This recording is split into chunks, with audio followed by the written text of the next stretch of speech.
여러분, 묻고 싶습니다.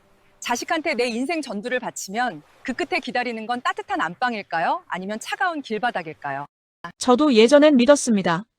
내 배 아파 낳은 내 새끼니까 세상 천지 다 변해도 이놈만큼은 나를 안 버릴 줄 알았습니다. 하지만 56. 남들은 인생 재밌게 즐길 나이라는데 저는 지금 차가운 공원 벤치에 앉아 이 글을 씁니다. 제 옆엔 여행 가방 하나와 편의점에서 산 컵라면 하나가 전부입니다. 제 손을 한번 보시겠어요? 마디마디가 뒤틀리고 손톱은 문드러져서 제 모양이 아닙니다. 이 손으로 30년을 버텼습니다.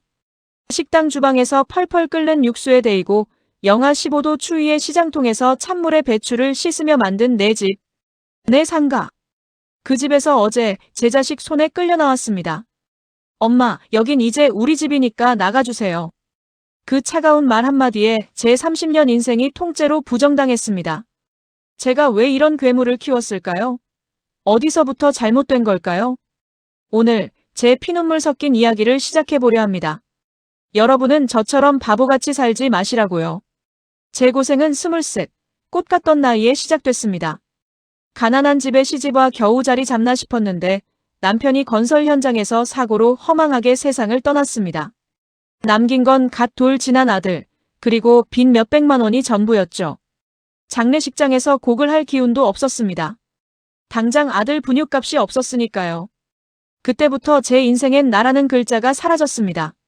새벽 4시, 남들 다 자는 시간에 일어나 시장통 국밥집으로 향했습니다. 겨울철엔 고무장갑 속으로 파고드는 한기가 뼈를 깎는 것 같았어요. 손마디가 퉁퉁 부어올라 주먹이 안 쥐어질 때면 뜨거운 뚝배기 열기에 손을 녹이며 견뎠습니다. 어느 날은 일을 마치고 집에 오니 아들이 배가 고파 울다 지쳐 잠들어 있더군요. 아들은 제가 온 소리에 벌떡 일어나 제 손을 꼭 잡아줍니다. 그 어린 것을 안고 얼마나 울었는지 모릅니다. 엄마가 꼭 성공할게. 엄마가 꼭 우리 아들 뜨뜻한 방에서 살게 해줄게. 그게 제 인생의 유일한 목표가 됐습니다. 시간이 흘러 아들이 대학에 합격했다는 소식을 들었습니다. 기쁨보다 먼저 앞선 건 돈 걱정이었습니다. 등록금이 300만 원이라는데 제 수중엔 당장 50만 원도 없었거든요. 그날은 하늘이 무너질 듯 비가 쏟아졌습니다. 저는 시장통 사람들에게 머리를 조아리며 돈을 빌리러 다녔습니다. 낡은 만원짜리 슬리퍼는 진흙탕에 자꾸 벗겨지고 비에 젖은 몸은 사시나무 떨듯 떨렸죠. 평소 친하게 지내던 건어물 가게 할머니 앞에 무릎을 꿇었습니다. 할머니, 제발 한 번만 살려주세요. 우리 아들 대학은 보내야 하잖아요. 제가 평생 국밥 날라서라도 꼭 갚을게요. 빗물인지 눈물인지 모를 것이 얼굴을 타고 흘러 입안으로 들어왔습니다. 짜릿짠 그 맛을 잊을 수가 없습니다. 아들은 제 젖은 옷을 보며 울먹였습니다. 엄마, 나 나중에 꼭 성공해서 엄마 호강시켜줄게. 그 말을 믿었습니다. 그 순진했던 눈망울이 나중에 저를 길바닥으로 내쫓을 악마의 눈으로 변할 줄은. 그때의 저는 상상도 못했습니다. 내 새끼 학원비 한 푼이라도 더 벌려고 저는 제 몸 돌보는 건 사치라고 생각했습니다. 어느 날 밤 배가 칼로 찌르는 듯 아파왔습니다. 비 오듯 흐르고 숨도 쉬기 힘들었죠. 하지만 병원 응급실에 가면 수십만 원이 깨질 텐데. 그 돈이면 아들 문제집을 몇 권을 더 사줄 수 있을까 계산부터 되더군요. 결국 주방 구석에서 찬물을 들이켜며 꼬박 사흘을 참았습니다. 터지기 직전까지 갔던 맹장이었습니다. 수술대에 오르면서도 저는 의사 선생님께 빌었습니다. 선생님, 제일 싼 약으로 해주세요. 저 빨리 일 나가야 해요. 수술 후 사흘 만에 복대를 차고 다시 식당 주방으로 나갔습니다. 배가 당겨서 허리도 못 펴는데 아들놈 고기 반찬 해주려고 시장에 들러 제일 좋은 소갈비를 샀습니다. 나는 미음 한 그릇 못 먹어도 자식 입에 기름진 고기 들어가는 것만 봐도 배가 불렀거든요. 내 몸 하나 망가지는 건 상관없었습니다. 아들 앞길만 탄탄대로라면 제 무릎, 제 허리, 제 장기까지 다 내줘도 아깝지 않았습니다. 그렇게 20년을 모으고 또 모았습니다. 10원짜리 하나 허투루 쓰지 않았어요. 마트 마감 세일 시간만 기다려 헐값에 채소를 사고 옷은 시장통 헌옷 더미에서 골라 입었습니다. 그리고 10년 전 드디어 국밥집을 인수하고 장사가 잘 되는 모습을 보면서 흐뭇했습니다. 어느 날 방송국에서도 국밥집을 찍어가고 날이 지나면 지날수록 대기줄이 끊이지 않더니 국밥집으로 건물까지 사게 되었습니다. 등기부등본에 제 이름 박순자 석자가 찍힌 날. 저는 그 종이를 가슴에 품고 밤새 울었습니다. 여보, 나 드디어 우리 애들 집장만 해줬어. 이제 길바닥 안 나앉아도 돼. 여유가 생기니 경기도 변두리에 30평대 아파트도 분양받았습니다. 저에게는 단순한 건물이 아니었습니다. 제 청춘, 제 무릎 연골, 제 뒤틀린 손가락. 그 모든 것과 바꾼 제 영혼이었습니다. 그런데 그 영혼을 가장 믿었던 아들에게 제 발로 넘겨주고 말았습니다. 아들의 그 가식적인 눈물과 며느리의 뱀 같은 혀에 속아서요. 여러분, 이제부터가 진짜 이야기입니다. 제가 어떻게 그들에게 집을 빼앗겼는지, 그 달콤했던 약속들이 어떻게 칼날이 되어 돌아왔는지. 상가와 집을 장만하고 5년 뒤였습니다. 아들이 장가를 가겠다고 참한 처자를 데려왔습니다. 제 눈엔 그저 복덩이 같았습니다. 어머니, 고생 많으셨죠? 이제 저희가 효도할게요. 며느리는 제 손을 잡고 눈시울을 붉혔습니다. 30년 식당 일로 굽어버린 제 손가락을 어루만지며 세상에서 제일 귀한 보석이라도 다루듯 소중히 여겨줬습니다. 그때 저는 생각했습니다. 아, 이제야 내 고생이 보상받는구나. 하늘에 있는 남편이 나를 가엾게 여겨 천사를 보내줬구나. 그게 제 인생 가장 큰 착각이자 지옥으로 가는 급행열차 티켓인 줄은 꿈에도 몰랐습니다. 그들은 제 집이 아니라 제 목숨줄 같은 등기부등본을 보고 웃고 있었던 겁니다. 결혼하고 1년쯤 지났을까요? 아들 내외가 주말마다 고기를 사들고 찾아왔습니다. 평소보다 유난히 살갑더군요. 며느리는 제 어깨를 주무르며 은근슬쩍 말을 꺼냈습니다. 어머니, 요즘 세상이 너무 무서워요. 혼자 계신 어르신들 명예 도용해서 집 빼앗는 사기꾼들이 그렇게 많대요.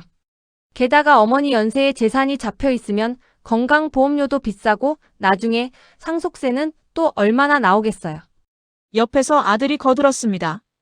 엄마, 우리 이름으로 돌려놓으면 세금도 아끼고 우리가 관리해드리니까 훨씬 안전해요. 엄마는 그냥 여기서 평생 편하게 사시기만 하면 돼요.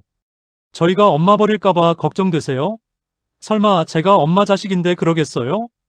그 설마라는 단어. 그게 제 판단력을 마비시켰습니다. 며느리는 제 손에 인감도장을 쥐어주며 속삭였습니다. 어머니, 이건 집을 주는 게 아니라 우리 가족의 미래를 지키는 거예요. 그 뱀 같은 혀에 홀려 저는 제 평생의 피땀이 서린 도장을 찍어주고 말았습니다. 서류상 이름이 바뀐 지 딱 한 달이 지났을 때입니다.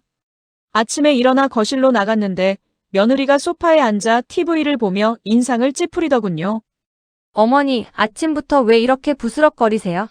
잠 좀 자게 방에 좀 계시면 안 돼요? 그리고 그 낡은 겉옷 좀 버리세요. 지방골이 이게 뭐예요? 어제까지만 해도 어머니 소리에 꿀이 떨어지던 목소리가 이제는 쇳소리가 섞인 칼날처럼 제 가슴을 후벼 팠습니다. 아들은 더 가관이었습니다.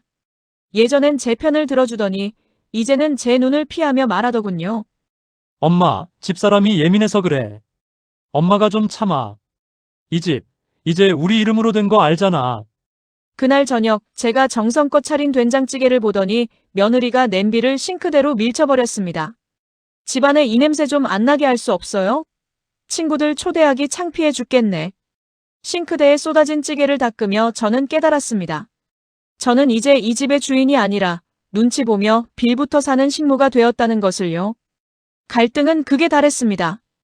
아들은 사업 자금이 필요하다며 상가와 집을 담보로 대출을 받았고 그 돈으로 흥청망청 쓰기 바빴습니다. 그러던 어느 날 엄마, 요즘 세상에 자식이 부모 모시고 사는 집이 어딨어. 일단 작은 원룸 구해놨으니까. 내일 바로 짐 싸. 여기가 내 집인데 내가 왜 나가? 내가 너를 어떻게 키웠는데? 제가 절규하자 며느리가 제 앞마당에 가방을 던졌습니다.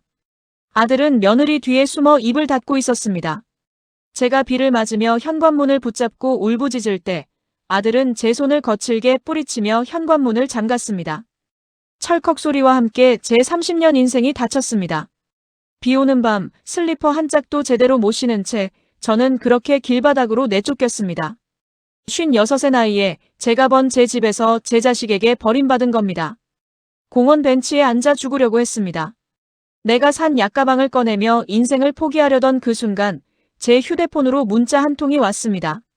10년 전 제가 시장통에서 국밥집 할 때 제 사정을 딱하게 여겨 도와주셨던 단골 손님, 지금은 법무법인 사무장으로 계신 분이었습니다. 순자 씨 잘 지내시죠? 예전에 써둔 효도 계약서 잘 가지고 계시죠? 그 순간 머릿속에 번쩍하고 불이 켜졌습니다. 맞습니다. 명의를 넘겨주던 그날, 불안해하던 저에게 사무장님이 몰래 조언하며 써주게 했던 그 종이 한 장. 아들이 엄마 이런 건 형식이야라며 건성으로 사인했던 그 효도 계약서. 저는 젖은 몸을 일으켰습니다. 눈물이 마르고 그 자리에 도끼가 들어찼습니다. 그래, 너희가 나를 인간 취급 안 한다면 나도 너희를 자식 취급 안 하마. 여러분, 이제부터 이 53 노인네가 어떻게 이 괴물들을 무너뜨리는지 보여드리겠습니다. 진짜 복수는 지금부터 시작입니다. 공원 벤치에서 맞은 새벽은 칼바람보다 매서웠습니다. 빗물에 젖은 보따리를 끌어안고 생각했습니다. 죽을까? 아니, 죽으면 저것들이 내 피땀으로 대대손손 호의호식할 텐데 내가 왜 죽어? 저는 젖은 몸을 이끌고 새벽같이 법무법인 사무실 문을 두드렸습니다. 사무장님은 제 꼴을 보고 말을 잇지 못하시더군요. 순자 씨 이럴 줄 알았습니다. 그래서 그때 제가 그 계약서 꼭 써두라고 했던 거예요. 낡은 서류 봉투 깊숙이 넣어두었던 잉크가 번진 종이 한 장. 아들이 엄마 이런 건 그냥 형식이야라며 비웃듯 사인했던 효도 계약서. 그 종이 한 장이 제 목숨줄이자 저 괴물들을 처단할 단두대가 될 줄은 아들도 며느리도 몰랐을 겁니다. 복수는 감정으로 하는 게 아닙니다. 증거로 하는 거죠. 저는 당장 집으로 들어가지 않았습니다. 대신 근처 고시원에 방을 얻고 사무장님의 지시에 따라 차근차근 그들의 죄악을 수집했습니다. 첫 번째는 부양 의무 위반이었습니다. 집 명의를 넘겨줄 당시 어머니를 평생 모시고 매달 생활비 100만 원을 지급한다는 조항을 아들은 단 한 번도 지키지 않았습니다. 두 번째는 더 추악했습니다. 아들놈은 제가 준 집을 담보로 대출을 받아 사업이 아닌 유흥과 도박에 탕진하고 있었습니다. 저는 조용히 그들의 대화 내용을 녹음했습니다. 며칠 뒤 반찬을 챙겨가는 척 집에 들렀을 때였습니다. 거실에서 들려오는 며느리의 웃음소리. 자기야, 이제 저 노인네 완전히 떨어져 나갔지? 조만간 원룸 보증금도 아까우니까 그냥 연락 끊어버리자. 그 목소리를 녹음기에 담는 제 손이 부르르 떨렸습니다. 하지만 울지 않았습니다. 이제 제 눈물은 말랐으니까요. 드디어 재판날이 밝았습니다. 법정 입구에서 만난 아들과 며느리는 여전히 당당하더군요. 엄마 정말 미쳤어? 자식이 부모 고소하는 거. 세상 사람들이 알면 엄마만 망신이야. 당장. 며느리는 옆에서 혀를 찼습니다. 노인네가 노망이 났나 보네. 법대로 해봐요, 집주인이 누군지. 재판이 시작되고 저희 변호사님이 조용히 효도 계약서 원본과 녹취록을 제출했습니다.